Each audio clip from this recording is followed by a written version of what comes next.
In other news now, President Bola Tinubu has hosted presidents of 3 West African countries at the presidential villa Abuja. The president welcomed President Patrice Talon of Benin, President Mohamed Bazoum of Niger, and President Umaro Sissoco Embaló of Guinea-Bissau at the forecourt of the presidential villa. The visit comes after President Tinubu was elected chairman of the ecowas Authority of Heads of State and Government at the last summit in Guinea-Bissau. Issues relating to security and the economy were discussed, as well as ways to strengthen the region's democracy.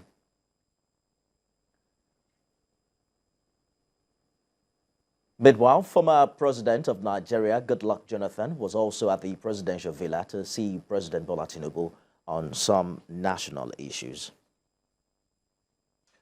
Motorists and commuters in Makurdi, the Benue state capital, and other parts of the state are bitterly complaining about the pump price of petrol, which now sells for between 540 and 640 naira per litre.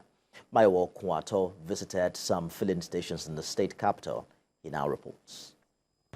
Many filling stations in Makurdi now sells between 540 to 640 naira per litre. The Nigerian National Petroleum Corporation sells for 617 naira per litre. Here is one of the cheapest selling stations, which sells for 540. The rush and long queues is as a result of fear for further increments. A commercial motorcycle operator could not hide his frustration over the matter, pointing out that the new price increment of the product is only worsening the living conditions of many. I always spend, almost always every day, I spend 3,000 naira for my fuel.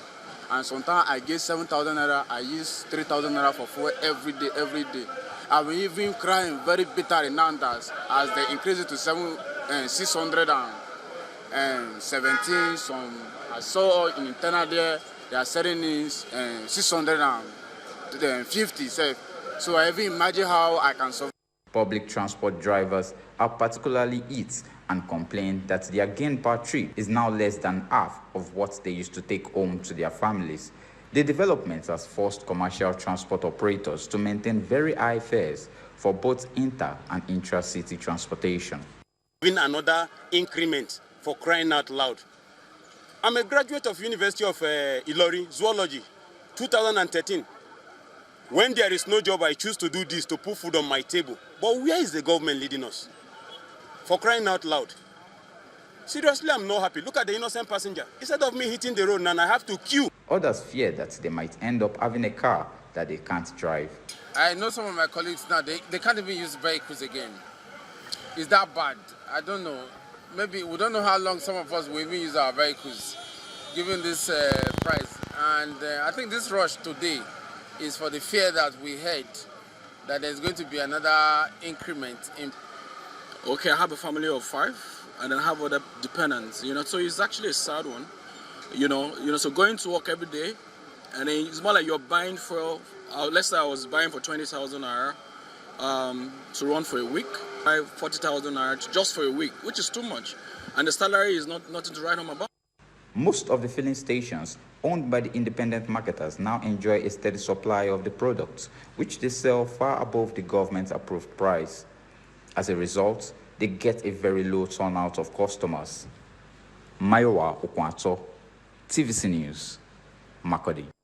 Now, barring any last-minute change, the Senate will receive President Bola Tinubu's ministerial nominees list tomorrow. This development was disclosed by the clerk of the National Assembly earlier today. By law, the president is expected to forward the list of ministerial nominees to the National Assembly 60 days from the date he takes the oath of office. In the last few weeks, there have been different speculations of individuals who will make the list and purported lists circulating online. But presidential spokesperson Dele Alake denied the lists as unfounded. Nigeria's House of Representatives has urged the Federal Minister of Agriculture and Rural Development to commence an awareness campaign program in order to curtail the outbreak of anthrax. The ministry recently announced the presence of the animal-infested epidemic in Nigeria. The laboratory test on samples by the National Veterinary Research Institute confirmed the first reported case of a livestock farm in Gajiri village, Suleja, Niger State.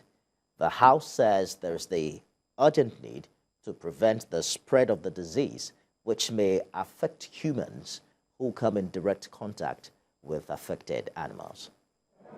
Recognizes the urgent need for proactive measures to prevent the spread of anthrax in Nigeria and protect the health and livelihoods of citizens by placing public health precautions in places such as strict surveillance and monitoring of livestock farms, as well as proper disposal of infected animals and contaminated materials.